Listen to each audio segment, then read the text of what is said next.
Everyone's special, Dash. Which is another way of saying no one is. Fine, have it your way, Dash. Let's pit you against your family in a battle to the death to see which special is the most special of all the specials. It's time for a death battle!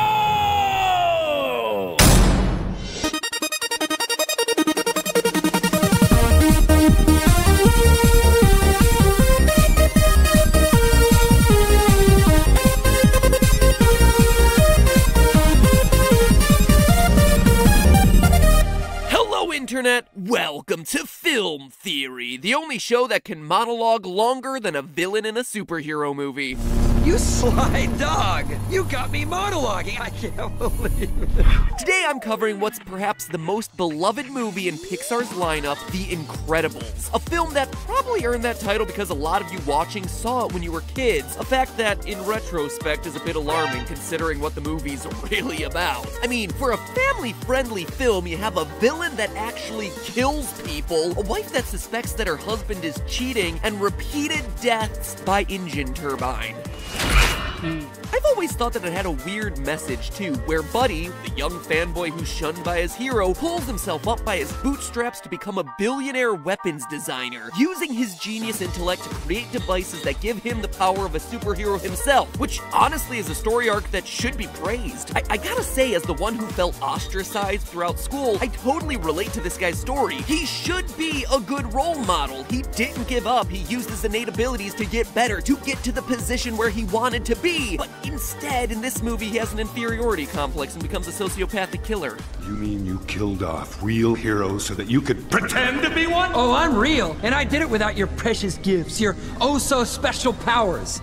Hey, Pixar, I totally feel what you're going for here, but seriously, intelligence should be a real superpower. But nope, not in The Incredibles, and then the rest of the film treats him like a joke, until he dies a gruesome death and the heroes are all solidified as the ones who are born with their innate abilities. Clearly, this movie believes that some people are just more super than others. And since you killed off the character I most relate to, movie, I'm going full supervillain and giving you a dose of your own medicine. Which super is the most super in the Parr family? Who is the most powerful Incredible? Is it the speed demon Dash, the quiet psychic Violet, the flexible Elastigirl, or the brute force of Mr. Incredible? There's also the baby Jack-Jack, the big wild card in the family whose powers seem to vary from setting himself on fire to changing to different materials. You could say he's a regular Jack-Jack of all trades. But knowing how Hollywood storytelling works and based on the fact that the trailers are already playing all this up, it probably means he's going to be revealed to be the most powerful character in Incredibles 2, so I'm knocking him out of the competition. In the meantime, though, place your bets, ladies and gentlemen, because 4 Incredibles enter, 1 Incredible leaves.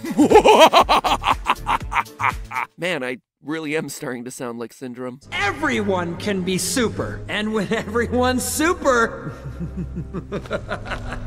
no one will be.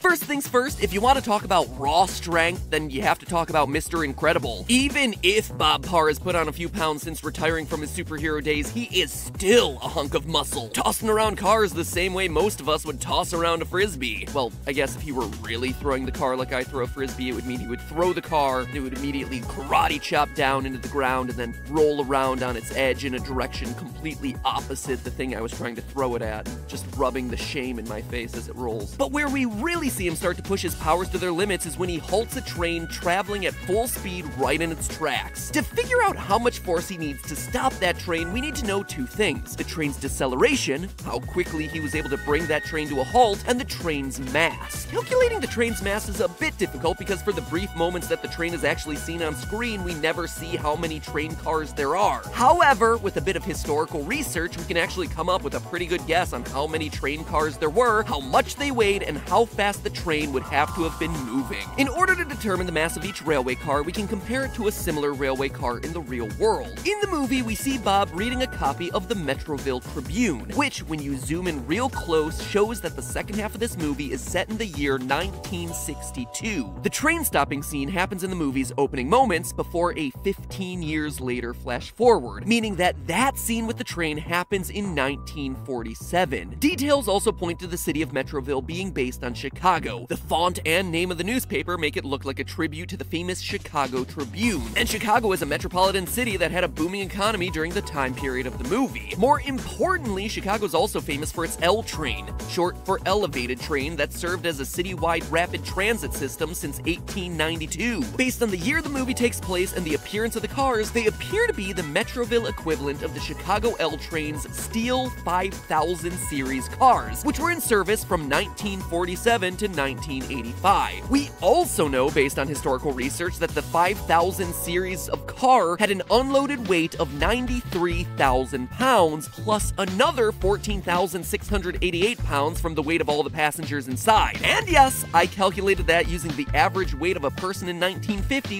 which I might note is over 20 pounds lighter than the average weight for a person in the year 2000. Hey, you have to account for everything when it comes to historical accuracy, and also our ever-expanding waistlines. Lastly, the length of the train. In the scene, we're able to count 11 visible railway cars, and based on everything we know about elevated trains in the 1940s, which is a surprisingly large amount after doing this episode, the train probably wouldn't be any longer than that. In fact, it was uncommon for trains to be longer than 6 cars during commuter hours way back then. All of that gives us a grand total of 1,184,568 pounds for the mass of the train. That is 592 tons. Mr. Incredible certainly has a lot of work to do, and work he does. He brings that train from 55 miles per hour to a screeching halt in just under 10 seconds. 9.9 seconds if we want to be exact. To do that to a 592-ton train, he'd need to exert a force of 1,333,000 newtons. That's the equivalent of 299,670 pounds of force. Just for comparison, a study of 70 boxers found that elite-level fighters punch with an average of 776 pounds of force, with the strongest one ever not being able to reach 1,300 pounds of force. Bob's punch, by comparison, would be 230 times stronger than that. They don't call him Mr. Incredible for nothing, and with that, 1,333,000 newtons of force is our number to beat. Next up is Helen Parr, aka Mom, aka Elastigirl. Measuring Elastigirl's strength is a bit trickier here, since she's not really about raw strength, but rather raw stretch. We never really get to see her stretched to her limits, haha, but we do get to see how flexible her abilities are. Ba-doom-ching, alright, I'm done with the puns. She has a parachute mode, boat mode, hovercraft mode, limbo mode, shield offspring from oncoming homing missile explosion mode. Hold up, completely shielding the kids from an explosion of a homing missile? Yikes! If her body is able to go full Groot and repel the force of an explosion like that, protecting what's inside, it must be pretty strong. And based on her passing out in the aftermath of the explosion, it's pushing her powers to their limits, so that is the scene we're gonna analyze. But just how strong is she? Let's look at the missiles. We don't actually see any other aircraft in the vicinity, so it looks like these are gonna be surface-to-air missiles, SAMs, as opposed to air-to-air missiles. But how powerful are they? Well, when it comes to surface-to-air missiles, the explosive yield will ultimately depend on the warhead it's carrying, but faster usually means more powerful. I mean, the fastest missiles in the world are ICBMs, which can reach speeds of over Mach 15. 15 times the speed of sound! And they're usually designed to carry nuclear warheads. It's a scary thought. Anyway, from the way that the missiles appear to only barely outspeed the plane, we can assume that they're probably moving at close to the same rate. Now, a typical commercial jet would be able to hit speeds of around 600 miles per hour, which is subsonic. Less than the speed of sound, not even Mach 1. And we never actually see Helen's plane cross any sound barriers, even as she's trying to avoid these missiles. So that means that the missiles must be moving pretty slowly. Currently, the slowest and typically weakest surface-to-air missiles used by the US military still hit a speed of around Mach 2.5, which means I guess Syndrome's weapons budget was more focused on building killer robots and not so much on buying anti-aircraft missiles. Information on this subject is a bit hard to find, and digging around for it has undoubtedly put me back on top of several government watch lists. There goes my trusted traveler pass I worked a year to get. But out of all the missiles used by the US military, the slowest one is the RIM-116 rolling airframe missile. ram, a missile delivering a warhead with an explosive yield equivalent of 47.279 megajoules, or just around 24.9 pounds of TNT. But here's where things get even more complicated. In the scene, we see not one, not two, but 3 missiles. Also, Elastigirl isn't even the first thing the explosion hits, impacting the plane before even hitting her. Also, we have to consider the fact that Elastigirl isn't at the epicenter of the explosion when the missiles go off. This all matters because what we think of as an explosion is basically just a shock wave that gets weaker and weaker as you move away from the epicenter. And this drop-off happens exponentially. So this time, we're just gonna have to do some rough estimations. If we estimate that the plane's main body, or fuselage, is 10 centimeters thick aluminum, standard for a typical Boeing aircraft, and we use what we know about the impact strength of aluminum, and estimate Elastigirl's distance from the initial explosion at around 3 meters based on the size and shape of the cabin and where we see the missile impact the aircraft, Elastigirl's body is absorbing a whopping 3,510,000 pounds of force. That is more than 10 times as much force as we calculated for Mr. Incredible to stop that moving train. Ladies and gentlemen, we have ourselves a new frontrunner, and a new definition of girl power, and a new definition of Wonder Woman. Okay, I'll stop. Up next is Flash. I mean Dash, the speedster of the family. Who knows though, maybe Incredibles 2 will feature Reverse Dash, complete with a yellow costume. They could even completely rip off the Flash and recreate that time that the Flash was shot with a fat ray, kidnapped and then put on display as the 1,000-pound blunder, like some sort of freak show. Ha! You get it? Because he's obese now. Yikes! The 60s were a very different time. Anyway, Dash demonstrates his super speed a lot throughout the movie, but believe it or not, the greatest feat of speed that we actually see him pull off is when he rushes up to his teacher's desk to place a thumbtack on the seat, then rushes back to his seat. This little rat is guilty! He's guilty! You can see it on his smug little face. Guilty! I say guilty! Hey dude, calm down. Why are you freaking out? It's just a prank, bro. Don't be a prick about it. Get it? Prick? Because it's a thumbtack.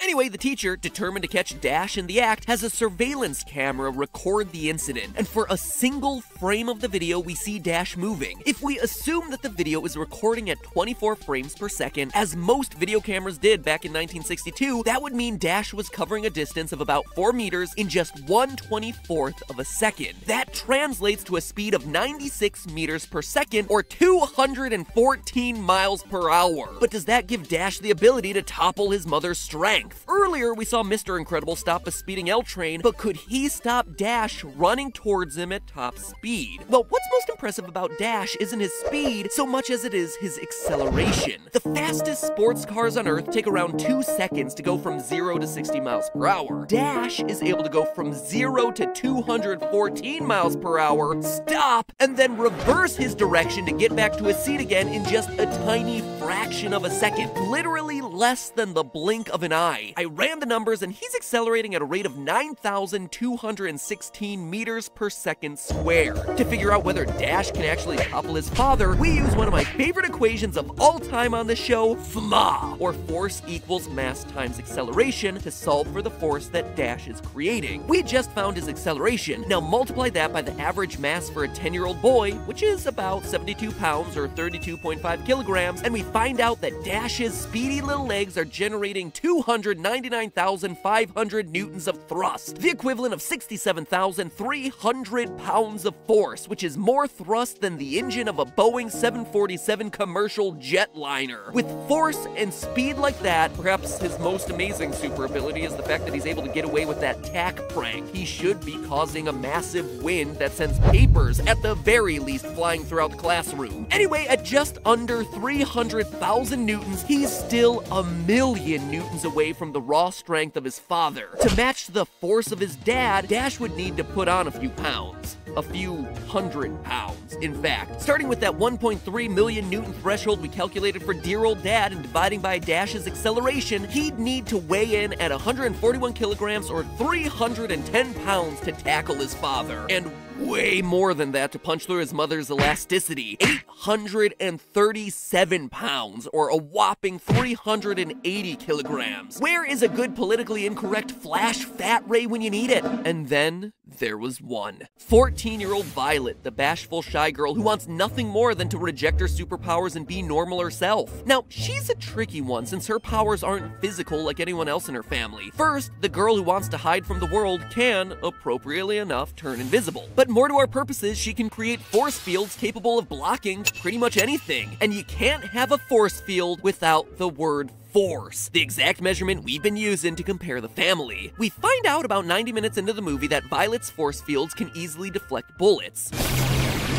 Using the performance of a standard-issue M16 rifle as reference with a 960 meter per second muzzle velocity, 4.02 grams mass per bullet, and an estimated stopping distance of 0.01 meters, the protective bubble she's creating is acting with 83,288 pounds of force, 370,000 newtons. That alone puts her ahead of her brother when it comes to raw strength, but it's not even close to the full extent of her force field's power. You have more power than you realize. Don't think. And don't worry. If the time comes, you'll know what to do. It's in your blood.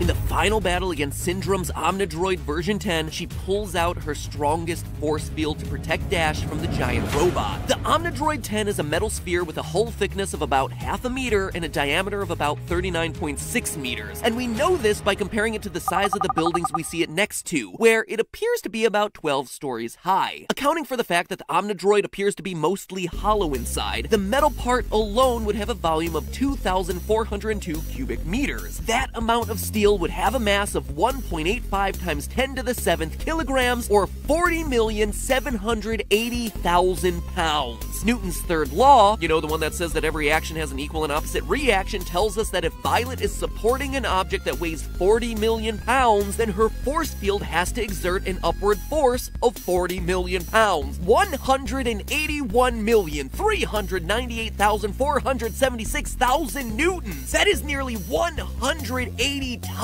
the force that her father used to stop that train, and over 10 times what her mom withstood in the plane explosions. And that's not even calculating the fact that the robot is slamming its body into the force field, which means that we have unequivocally found our strongest Incredible. It is dear old Dad.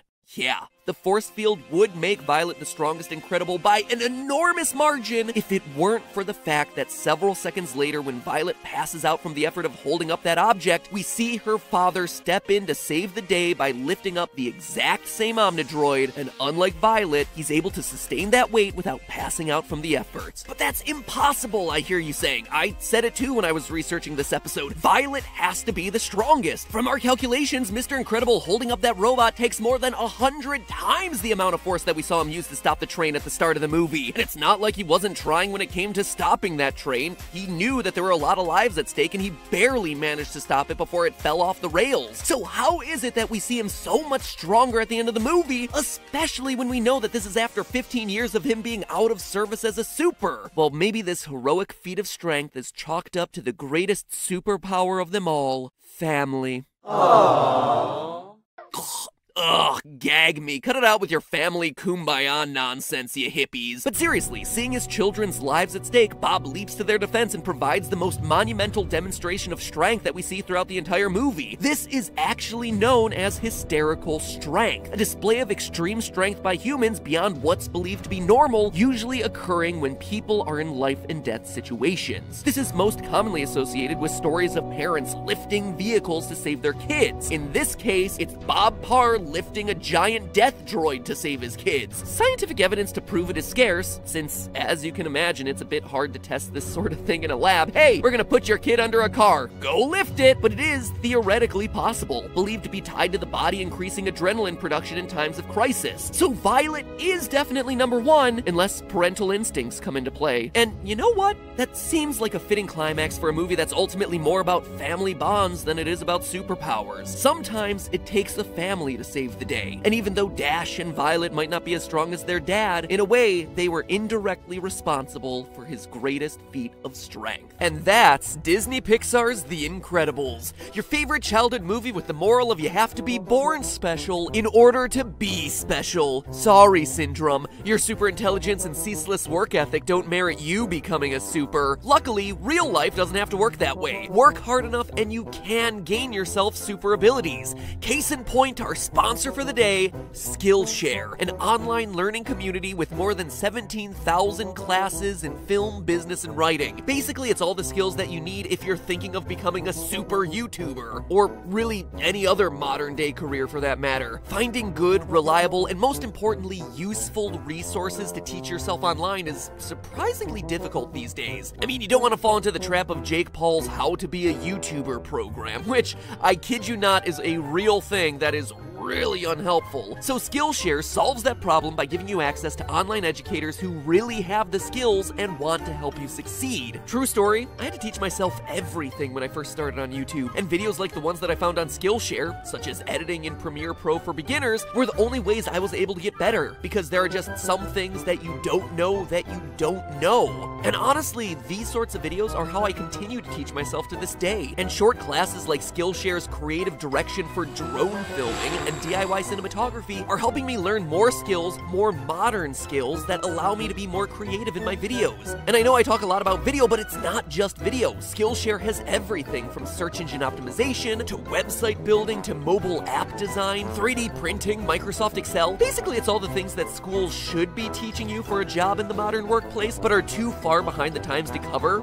so Skillshare's there to fill in the gaps. And not only is Skillshare more useful than most school courses, it's also way more affordable, with an annual subscription costing less than $10 a month. And with this special offer, you can get the first 3 months of Skillshare for just 99 cents. It was originally supposed to be through the month of January, but because you guys are so special, and because this video happened so late in the month, they're extending it until February 15th. What better gift to give your loved one for Valentine's Day than the gift of knowledge? GT Live merch, technically, but that won't be on sale until next week, so Skillshare! Sign up at the link that you see on screen, or it's at the top line of the description, skl.sh/Film Theorists. You know what, actually, no, that is a crappy URL. You're never gonna remember that. Oh, .sh, yeah, I'm gonna remember to put that up in the URL bar. It's in the top line of the description. Sign up, it's 99 cents to try it for 3 months. Teach yourself a couple new skills like drone filmmaking, which is tough. You're just not gonna find that stuff anywhere else. So remember, friends, life isn't like The Incredibles. You can work to achieve what you want,